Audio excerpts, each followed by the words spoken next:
എല്ലാവർക്കും നമസ്കാരം. നമുക്കിന്നൊരു സ്റ്റഫ്ഡ് ഗാർലിക് ബ്രെഡ് എങ്ങനെയാണ് ഉണ്ടാക്കുന്നതെന്ന് നോക്കാം.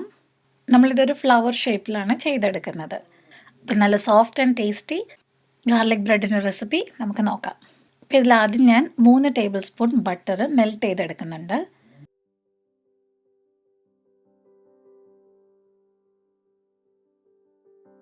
ബട്ടർ മെൽറ്റ് ചെയ്ത് തുടങ്ങുമ്പോൾ തന്നെ നമുക്ക് ഫ്ലെയിം അങ്ങ് ഓഫ് ചെയ്തേക്കാം.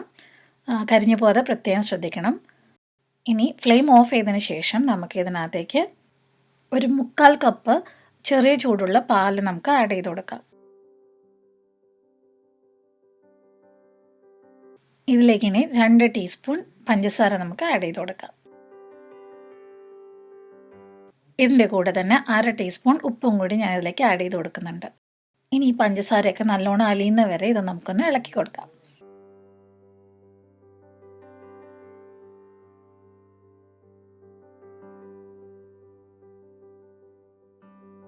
നമ്മുടെ ഈ മിക്സ്ചർ ചെറിയ ചൂടുള്ളതായിരിക്കണം.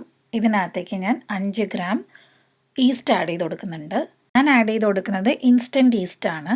നിങ്ങൾ ആക്റ്റീവ് ഡ്രൈ ഈസ്റ്റാണ് ഉപയോഗിക്കുന്നതെങ്കിൽ നമ്മൾ ഈസ്റ്റ് ആഡ് ചെയ്തതിന് ശേഷം ഒരു 15 മിനിറ്റെങ്കിലും ഇതൊന്ന് റൈസ് ചെയ്യാൻ വേണ്ടി വെക്കണം.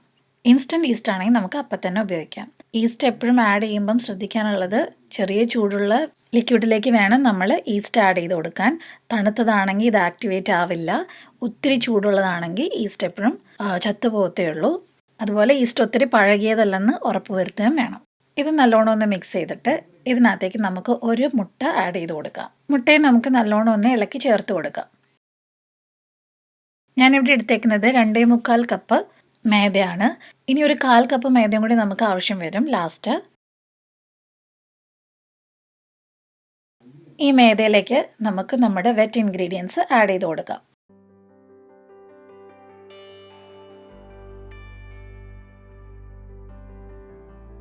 സ്പൂൺ വെച്ചിട്ട് തന്നെ നല്ലോണം ഇളക്കി എല്ലായിടത്തും ഒന്ന് മിക്സ് ചെയ്തൊന്ന് ഉറപ്പ് വരുത്താം.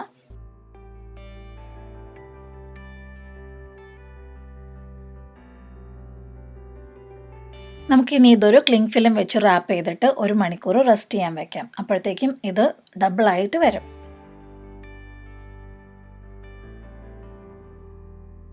നമ്മുടെ ഡോ റെസ്റ്റ് ചെയ്യുന്ന സമയത്ത് നമുക്കിതിലേക്കുള്ള സ്റ്റഫിങ് തയ്യാറാക്കിയെടുക്കാം. ഇതിന് വേണ്ടിയിട്ട് ഞാനൊരു 1/4 കപ്പ് ബോൺലെസ് ചിക്കൻ എടുത്തിട്ടുണ്ട്. ചെറിയ പീസുകളായിട്ടാണ് ഇത് അരിഞ്ഞു വെച്ചിരിക്കുന്നത്. ഇതിലേക്ക് നമുക്കൊരു 1/2 ടീസ്പൂൺ ഉപ്പ് ആഡ് ചെയ്ത് കൊടുക്കാം. ഒരു 1/2 ടീസ്പൂൺ മുളക് പൊടിയും കൂടി നമുക്കിതിലേക്ക് ആഡ് ചെയ്ത് കൊടുക്കാം. നല്ലോണം മിക്സ് ചെയ്യുക. എന്നിട്ട് നമുക്കിതൊന്ന് ഫ്രൈ ചെയ്തെടുക്കാം. നമ്മളിതിൽ വേറെ മസാലയൊന്നും ആഡ് ചെയ്യുന്നില്ല. ഇതിൽ നമ്മൾ ചീസൊക്കെ ആഡ് ചെയ്യുന്നുണ്ട്. ഇത്ര മസാല നമ്മൾ ആഡ് ചെയ്യുന്നുള്ളൂ.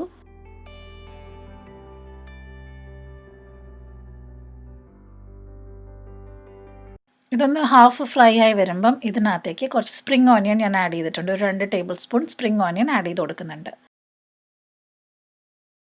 ഇപ്പോൾ ചിക്കൻ നല്ലോണം വെന്തിട്ടുണ്ട്. ഇതിലേക്ക് ഞാൻ 2 ടീസ്പൂൺ യെല്ലോ ക്യാപ്സിക്കവും 2 ടീസ്പൂൺ ഗ്രീൻ ക്യാപ്സിക്കവും ആഡ് ചെയ്ത് കൊടുക്കുന്നുണ്ട്. നമുക്ക് എന്ത് വെജിറ്റബിൾസ് വേണമെങ്കിലും ഇതിലേക്ക് ആഡ് ചെയ്ത് കൊടുക്കാം. ഇതിലേക്ക് ഞാൻ 3 ടീസ്പൂൺ ഗ്രേറ്റഡ് മൊസറല്ല ചീസും കൂടി ആഡ് ചെയ്ത് കൊടുക്കുന്നുണ്ട്. ഇത് നല്ലോണം ഒന്ന് മിക്സ് ചെയ്ത് മാറ്റി വയ്ക്കാം. ഇപ്പോൾ 1 മണിക്കൂർ കഴിഞ്ഞിട്ടുണ്ട്. നമ്മുടെ ഡോ നല്ലോണം പൊന്തി വന്നിട്ടുണ്ട്.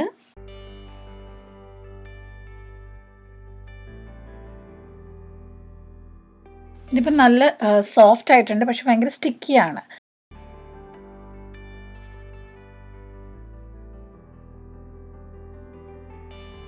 നമ്മൾ ഇതിനകത്തേക്ക് ഇനി കുറേശ്ശെ മൈദ ആഡ് ചെയ്ത് കൊടുക്കണം. ഞാൻ ആദ്യം 2 ടീസ്പൂൺ ആഡ് ചെയ്ത് കൊടുക്കുന്നുണ്ട്.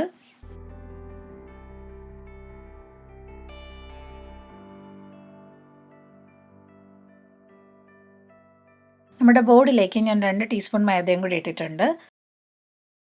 നമ്മുടെ ഡോ ഇതിനകത്തേക്ക് ഇട്ടിട്ട് നമുക്ക് നല്ലോണം ഒന്ന് കുഴച്ചെടുക്കാം. അപ്പോൾ ഈ ഫ്ലവറും കൂടി അതിനകത്തേക്ക് വരുമ്പം നല്ല കറക്റ്റായിട്ട് കിട്ടും നമുക്ക്.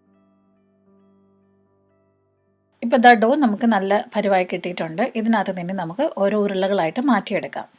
നമ്മൾ ഈ ഉരുള എടുക്കുമ്പം കയ്യിൽ കുറച്ച് ഓയിൽ അപ്ലൈ ചെയ്തിട്ട് എടുക്കുകയാണെങ്കിൽ എളുപ്പമുണ്ടാവും ചെയ്യാൻ വേണ്ടിയിട്ട്. ഫ്ലവർ ഷേപ്പിൽ ഉണ്ടാക്കാൻ വേണ്ടിയിട്ട് ഞാൻ 15 പാർട്ടായിട്ടാണ് സെപ്പറേറ്റ് ചെയ്യുന്നത്. 15 ഉരുള നമ്മൾ ഉണ്ടാക്കിയെടുക്കണം. ആദ്യം ഒരു ബോൾ എടുക്കുക. അത് നമ്മളിങ്ങനെ കൈ വെച്ചിട്ട് തന്നെ ഒന്ന് റൗണ്ട് ഷേപ്പാക്കി എടുക്കുക. ഇതിനകത്തേക്ക് നമ്മുടെ സ്റ്റഫിങ് ഒരു സ്പൂൺ ആഡ് ചെയ്ത് കൊടുക്കാം. എന്നിട്ട് ഇതുപോലെ ഒരു സൈഡിലേക്ക് മടക്കിയിട്ട് ഒന്ന് അറ്റം പ്രസ് ചെയ്ത് കൊടുക്കാം. എന്നിട്ട് ഇത് പുറകോട്ട് ഇതുപോലെ ആക്കുക. എന്നിട്ടൊന്ന് നീട്ടി കൊടുത്താൽ മതി ഇവിടെ ഇതുപോലെ. അപ്പോൾ ഇത് ഒരു പെറ്റൽ റെഡി ആയിട്ടുണ്ട്. ഇതുപോലെ എല്ലാം നമുക്ക് ചെയ്തെടുക്കണം.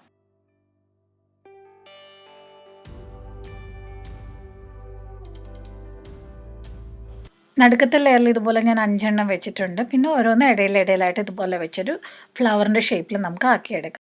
ഇനി ഇതൊരു 10 മിനിറ്റും കൂടി ഒരു ക്ലിങ് ഫിലിം വെച്ച് ചുമ്മാ മൂടിയിട്ടിട്ട് റെസ്റ്റ് ചെയ്യാൻ വെക്കണം. ഒന്നും കൂടി ഒന്നത് എക്സ്പാൻഡ് ചെയ്യാനായിട്ട് സഹായിക്കും അത് റെസ്റ്റ് ചെയ്യുന്ന സമയത്ത് നമുക്ക് ഇതിലേക്കുള്ള ഗാർലിക് സ്പ്രെഡ് ഉണ്ടാക്കാം.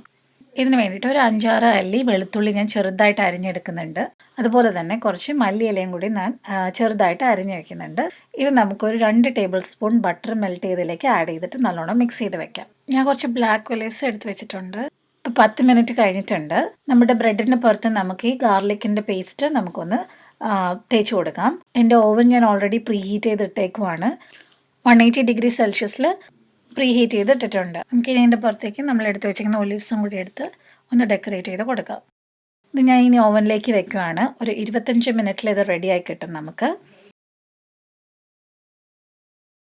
അപ്പം നല്ല സോഫ്റ്റ് ഗാർലിക് ബ്രെഡ് ഇവിടെ റെഡി ആയിട്ടുണ്ട്. ഇതിൻ്റെ സ്റ്റഫിംഗ് ആണെങ്കിൽ നല്ല ജ്യൂസി ആൻഡ് ക്രീമിയാണ്. നമ്മുടെ ചീസൊക്കെ ഉള്ളതുകൊണ്ട് നല്ല ക്രീമി ആയിട്ടും കിട്ടിയിട്ടുണ്ട്. അപ്പോൾ ഇഷ്ടപ്പെട്ടെങ്കിൽ എല്ലാവരും ട്രൈ ചെയ്ത് നോക്കുക. അഭിപ്രായങ്ങളുണ്ടെങ്കിൽ കമൻറ്റ് ബോക്സിലിടാം. അടുത്ത റെസിപ്പി ആയിട്ട് കാണുന്നവരേക്കും നമസ്കാരം.